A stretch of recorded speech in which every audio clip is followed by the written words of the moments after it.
로이드 존스와 함께하는 노마서 묵상 6월 8일 묵상을 시작하겠습니다. 오늘 노마서 묵상의 제목은 그리스도와의 연합입니다. 오늘의 노마서 말씀을 읽겠습니다. 노마서 6장 3절입니다.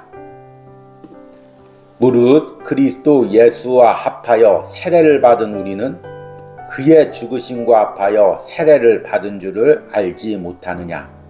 아멘. 오늘의 노마서 강의 읽기입니다. 본문에서 사도는 우리가 숙고하여 왔던 2절에 있는 엄청나고 놀라운 진술에 대한 강해를 시작하고 있습니다. 여기서의 근본적 전제는 우리가 죄에 대하여 죽었다는 것입니다. 그러나 어떤 이는 이렇게 질문할지 모르겠습니다. 어떻게 우리가 죄에 대하여 죽었단 말입니까? 죄에 대하여 죽었다는 것이 어떻게 우리에게 진리가 됩니까? 사도는 3절에서 11절에서 바로 그 대답을 해 나가고 있습니다. 여기 본문 가운데 우리와 그리스도 사이에 연합의 교리가 있습니다. 다시 한번 우리는 그 교리가 기독교 진리 가운데서 가장 영광스럽고 가장 심오하고 가장 극적이고 가장 위안을 주는 것 중 하나임을 말하지 않을 수 없습니다. 만일 합당하게 파악하고 이해한다면 이 그리스도와의 연합 교리처럼 큰 확신과 위안을 주는 교리 체계는 없습니다.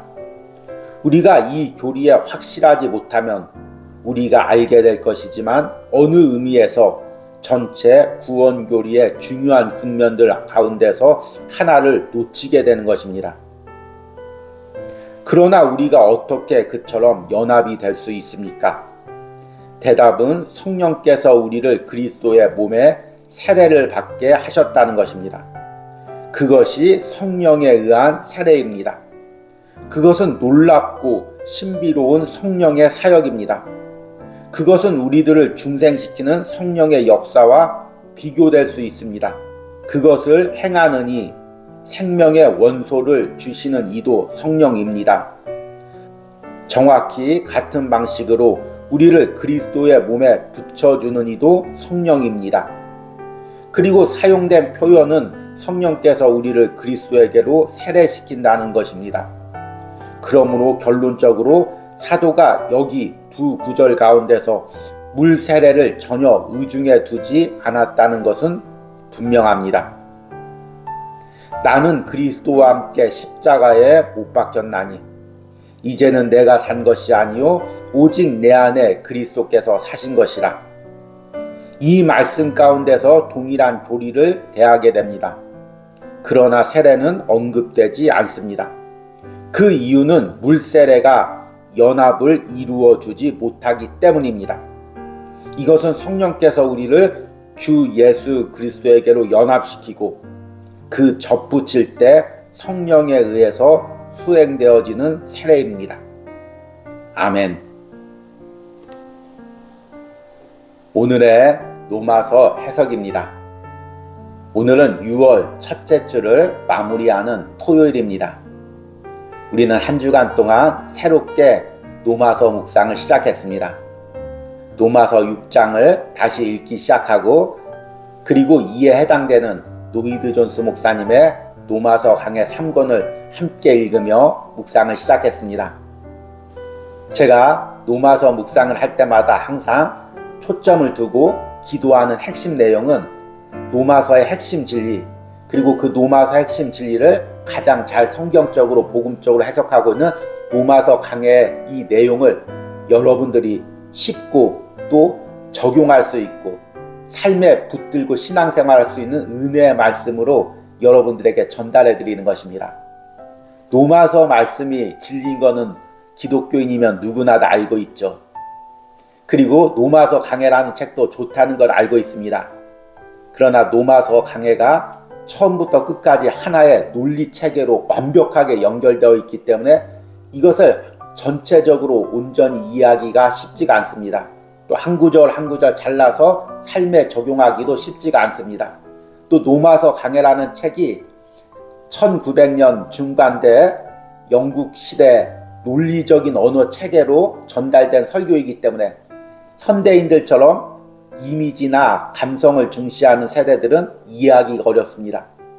그럼에도 노마서 말씀이, 그리고 노마서 강해 말씀이 진리이기에, 그리고 이 시대에 꼭 필요한 말씀이기에 이것들을 여러분들이 이해하기 쉬운 언어로, 그리고 적용하기 쉽게 기도할 수 있도록 여러분들에게 전달하는 것이 제 기도의 목표이고 또 이 묵상의 목표이기도 합니다. 물론 쉽지가 않습니다. 그래서 매 순간 기도합니다. 여러분들도 이 부분에 대해서 함께 기도해 주시기 바랍니다. 특별히 한 주간 묵상을 전하면서 이 부분이 조금 어려운 부분이라서 쉽게 여러분들에게 적용하려고 많은 노력을 했지만 여러분들이 어떻게 전달받았는지 잘 모르겠습니다. 그럼에도 불구하고 기도하면서 여러분이 이 진리의 말씀을 계속 붙들고 이 묵상을 따라오시기 바랍니다. 한 주간 동안은 노마서 6장 1절과 2절 말씀을 통해 우리가 왜 다시 죄로 돌아갈 수 없는지에 대해서 묵상을 했습니다. 이제 앞으로는 이 모든 것들을 하나의 핵심 복음적 진리로 여러분들에게 제시해 드리려고 합니다. 바로 오늘 묵상의 제목이죠. 그리스도와의 연합입니다. 내가 어떻게 죄의 통치에서 은혜의 통치로 옮겨졌습니까? 내 안에 지배하고 있던 사망의 권세가 어떻게 끝나고 이제 어떻게 은혜가 나를 다스리고 있습니까? 이 모든 것을 로마서 6장에서는 우리가 예수님과 함께 십자가에서 죽고 예수님과 함께 십자가에서 부활했기 때문이라고 말하고 있습니다. 이것을 한마디로 그리스도와의 연합이라고 합니다. 앞으로 묵상에서 계속 언급하겠지만 그 당시에 초대 기독교인들은 내가 예수님을 믿고 내 영혼이 구원받았다는 것과 함께 이제 내 옛사람이, 죄된 옛사람이 십자가에 못 박혀 죽고 새 사람으로 부활한다는, 새 사람이 된다는 이 그리스도와의 연합의 교리를 하나의 진리로 받아들였습니다. 그런데 안타깝게도 현대에서는 내가 예수님 믿고 영원히 구원받았다는 진리는 받아들이지만 내가 예수님을 믿으면서 내 옛사람이 십자가에 죽고 부활한다는 이 그리스도와의 연합의 교리는 잘 이해하지도 받아들이지도 못합니다. 구원과 내가 예수님과 연합되었다는 것을 다른 진리로 보거나 별개로 보는 경우가 많이 있습니다. 그러니까 우리가 복음의 그 능력을 온전히 내 삶에서 누리지 못하고 있는 것입니다.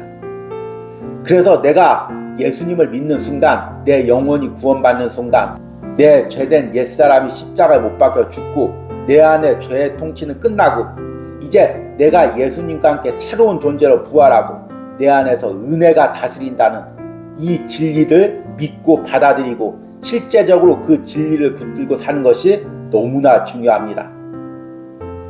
이 그리스도와의 연합이라는 진리가 얼마나 중요한지에 대해서 오늘 로마서 강해에서는 이렇게 이야기하고 있습니다. 여기 본문 가운데 우리와 그리스도 사이에 연합의 교리가 있습니다. 다시 한번 우리는 그 교리가 기독교 진리 가운데서 가장 영광스럽고 가장 심오하고 가장 극적이고 가장 위안을 주는 것 중 하나임을 말하지 않을 수 없습니다. 만일 합당하게 파악하고 이해한다면 이 그리스도와의 연합 교리처럼 큰 확신과 위안을 주는 교리 체계는 없습니다. 우리가 이 교리에 확실하지 못하면 우리가 알게 될 것이지만 어느 의미에서 전체 구원 교리의 중요한 국면들 중 가운데서 하나를 놓치게 되는 것입니다. 우리가 이 그리스도와의 연합을 모르고 신앙생활한다면 신앙의 핵심 진리, 복음의 한쪽 진리의 면을 잊어버리고 사는 것입니다. 당연히 하나님이 원하시는 신앙생활을 할 수도 없을 것입니다. 왜 그리스도의 연합이 우리에게 큰 위안과 확신을 줄까요? 우리가 신앙생활하면서 죄에 의해서 넘어졌을 때, 그래서 내 자신에 대해서 실망했을 때, 내가 이거밖에 안 됐나? 내가 그동안 열심히 신앙생활하고 기도했는데 이것밖에 안 됐나? 이렇게 자신에게 실망했을 때 다시금 이 복음의 진리를 붙드는 것입니다. 내 옛사람이 그리스도와 함께 죽고 지금 내가 예수님과 함께 살고 있지. 잠시 죄에 넘어졌지만 나는 계속해서 예수님과 함께 새롭게 변화되어가는 존재지. 이 진리를 붙드는 것입니다. 그래서 그것이 우리에게 위안이 되고 확신이 되는 것입니다. 여러분, 우리가 이제 바울 서신을 많이 읽다 보면 바울이 계속해서 고백하는 것이 있습니다. 내가 예수님과 함께 십자가에 못 박혀 죽고 내가 예수님과 함께 살았다. 그 대표적인 것이 오늘 묵상글에서도 읽은 갈라디아서 2장 20절입니다. 내가 그리스도와 함께 십자가에 못 박혀 죽었나니 그런즉 이제는 내가 사는 것이 아니요 오직 내 안에 그리스도가 사시는 것이라. 이제 내가 육체 가운데서 사는 것은 나를 사랑하사 나를 위하여 자기 자신을 버리신 하나님의 아들을 믿는 믿음 안에서 사는 것이라. 이것이 바울의 고백이었습니다. 그런데 우리가 아는 것처럼 바울은 예수님의 12제자가 아니었습니다. 예수님과 동행하지도 않았고 예수님이 십자가에 못 박혀 있을 때 그 옆에 있지도 않았습니다. 그런데 어떻게 바울이 예수님과 함께 십자가에 못 박혔다고 고백했을까요? 그리고 어떻게 다시 살아났다고 고백했을까요? 이것은 다메섹 도상에서 바울이 성령을 통해서 예수님을 인격적으로 만났을 때, 그리고 그 영혼이 구원받고 거듭났을 때 성령께서 그 안에 역사하셨습니다.